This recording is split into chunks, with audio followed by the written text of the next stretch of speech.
Welcome to MedTalks, your go-to source for health information and medical insights. I'm your host, Juvenava, and we are bringing you the latest in healthcare. Whether you're looking to understand the basics of wellness, gain practical tips for everyday health, or learn about community resources available to help you live a healthier and happier life, MedTalks has you covered. Join us on this journey to better health, and remember, a healthier you starts with a single conversation. Stay informed, stay healthy with MedTalks, where every talk is a step towards a better you.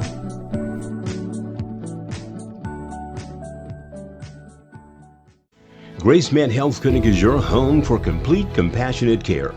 From medical visits to vision screenings, dental care, behavioral health support, and a fully equipped pharmacy, we're here to meet all your health needs. Our dedicated team of providers and staff work together to make every visit welcoming and stress-free. Because at Grace Med, you're not just a patient, you're part of our family. Call 316-866-2000 to schedule your appointment. Grace Med Health Clinic, compassionate care for all. Welcome to another episode of MedTalks. I am Juvenava, Director of Communications and Community Outreach at Grace Med Health Clinic. I am here today with the lovely Emmie Johnston from S.H.I.E.L.D Foundation. How are you, Emmie? I'm good. How are you? Good. Thank you so much for coming. Yeah, I'm super excited. I'm excited to get to interview you because I know a lot about your foundation. Talk to me a little bit about yourself for our listeners, on who you are, things like that, and how the S.H.I.E.L.D Foundation started. Yeah. Okay. So I'm pretty easy to talk about myself. So I'm 18 years old. I'm from Augusta, Kansas. And I started the S.H.I.E.L.D Foundation because of my personal journey with learning disabilities. And I was diagnosed in 5th grade, which is actually a really late age for that.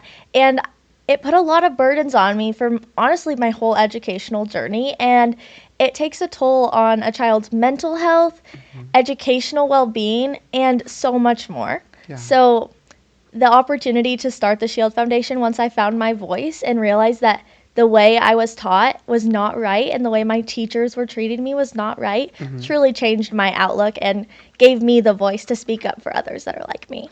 I love that. Now, the S.H.I.E.L.D is an acronym, right? Yes. What's the acronym? It stands for Sending Help, Information, and Education for Learning Disabilities. I started it my freshman year of high school, so it was really cool for me to look back and see how much my project grew as I'm now graduated in October.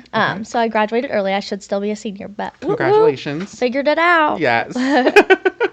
Talk to me about the mission of the S.H.I.E.L.D Foundation. So as a whole, S.H.I.E.L.D is sending help, information, and education for learning disabilities, right? So what I get to do is be an advocate for children. And the main thing I do is go into classrooms and talk to kids about why you should not be afraid and why you should give yourself a shield, right? I see that children with learning disabilities are actually superheroes. Like you have superpowers. Most children with dyslexia and specifically are empathetic, creative, hard workers. They have amazing spatial awareness. Like these are the superpowers that these kids should get to embrace. But instead, many of them were like me, where I'm just going to hide behind a wall. I'm scared to do anything. I feel like I'm a failure. Right. When there are places and ways that you can just embrace who you are, which I think is amazing. Your foundation has done great work, and you've done great work, especially advocating for those with learning disabilities. Can you talk to me about those moments that you've had to advocate for students just like you, and what those advocacy efforts look like? So the thing I'm most proud of is I was actually asked to testify at the state legislature, and I got to stand up and tell my story and tell the Board of Representatives it is time to make a change. Kansas is behind, and it is time for them to catch up. These kids have been suffering for long enough, and they had the power to change that. And I'm happy to say that they are making very many efforts to do so. That's great. Yes. I love how you empower teens to really speak up for themselves and to advocate for themselves and for their education. What are some of the resources that you provide to them so that way they're able to do that? Right. So I'm not certified to teach reading instruction. Never said I was, but I do have resources. So my main resources, I have a partnership with Phillips Fundamental Learning Center, which is honestly becoming the future of S.H.I.E.L.D. because it's a bigger organization that I was able to partner with. They have resources like their school, which is amazing because this is for profoundly dyslexic children who in the regular world, they are going to feel stuck and unable to learn in school, but instead they get to go there and they get to embrace who they are. That's awesome. Seeing these kids thrive in an environment where they are meant to be changes their outlook on life. And when they have to go into middle school, they know who they are. They know their abilities, and they know that they can do it, which is truly amazing. I love that. Can you talk to me a little bit more about the services they offer at that center? So not only do they have a school, they also offer teacher training, which is amazing because it's not teachers' faults that they don't know how to teach these children because they weren't taught that. Yeah. But at PFLC, they teach kids how to read, and that is special.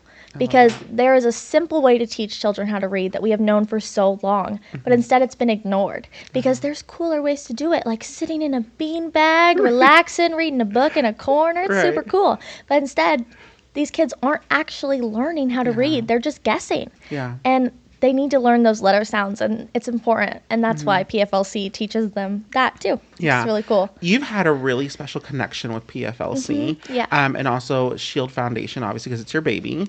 But what are some things that you think that teachers can do to learn a little bit more from the student's perspective? So from the student's perspective, instead of take me for example. Many teachers thought I was lazy, thought I wasn't trying. They thought I didn't care, but that just wasn't it. I think if teachers took the time to truly understand these kids' struggles and maybe instead of just pushing them to the side, recognizing that, hey, you are struggling to read. And I think there might be something further. And schools are supposed to test kids, but it doesn't always work. But saying to the parents, hey, your kid's not lazy. Your kid needs some extra help, and here's what we can do. These kids, like I said, are amazing. All they need is the opportunity to thrive. Right. But sadly, being dyslexic is expensive. Yeah. And, it breaks my heart. But at PFLC, they offer scholarships. We have our biggest fundraiser of the year coming up, the garden party, to raise those scholarship funds. Love that. Which is amazing because we can get further out in the community in Wichita and get more people in our school. But it's sad that public schools offer all of these things, but they don't necessarily always give them to these kids when they should be free resources. But instead, if you don't have the financial support and you're dyslexic, it's hard. It's hard to get those resources. Yeah. So what are the goals for the future of the S.H.I.E.L.D. Foundation in your partnership with PFLC? So right now I am in college now, so I'm really trying to focus on my education and focusing on getting a Good for degree. you. And I'm a little iffy about what exactly path I'm going to take right now. So that's my main focus. I have some S.H.I.E.L.D. projects. I'm really consistent with WSU Tech. I do a S.H.I.E.L.D. project in their para-educator class, and I think that's an amazing class because paras were my people. Like, I was more close with the paras than I was with my own friends because they were the people that understood me. So getting to help those paras is great. And with PFLC, I currently work there, which is so much fun because I get to work at the place I'm most passionate about. Yeah. And with them, I hope to help them grow. I hope to one day get to work there in their admin offices as something Right. fun once I get that degree. But for now, just getting to help them and watch them grow because they are truly at the peak of their time as having this nonprofit, and it's amazing to see their growth and their passion too. Yeah. So I have a two-part question. The first part is being a student and being a teen who dealt with learning disabilities. Yeah. What are your words of wisdom for teens who are in that same situation? Perhaps don't feel as though their voice is being heard. What would you tell them on how to manage that or how to advocate for themselves? I would tell them no one really cares. Like, I thought everyone thinks I'm stupid. I thought I was worthless. I isolated myself, specifically when I was in my early ages of being a teenager in middle school. I had thoughts of suicide. I wanted to be gone. I did not want anybody to know anything about me. I hid myself. I would tell them to truly embrace yourself because just because you have a learning disability does not separate you. It brings you out. You should embrace who you are because you are amazing. No one really cares. No one is judging you for getting the help that you need and that you deserve. I love that. Now, what would you recommend those educators who are working with kids with disabilities and perhaps don't understand how to work with them? Well, I would tell them that don't look at them as burdens. Don't look at them as kids with learning disabilities. Look at them as kids with extra advantages. Like, look at them as somebody that you should really give help to, because they can be amazing. Like, these dyslexic kids, these are your next presidents. So many presidents have been dyslexic. 1 in 5 people have dyslexia. That is a huge statistic. But still, like 70% of 4th graders in America are not proficient readers. All you have to do is support them, and that's all they need. Understand them. Get to know these kids, because, like I said, they have superpowers. If you help them embrace those, you will see a completely different kid who wants to thrive and learn in your classroom. I love that. I love that.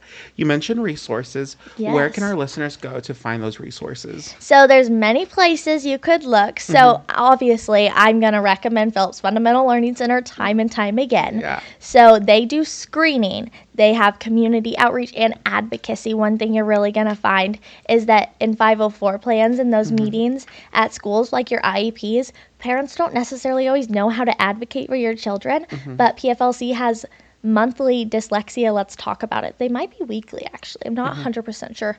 But they go ahead and teach you how to understand dyslexia for free. That's awesome. Like, you can go there and just listen. Yeah. And that can change someone's perspective.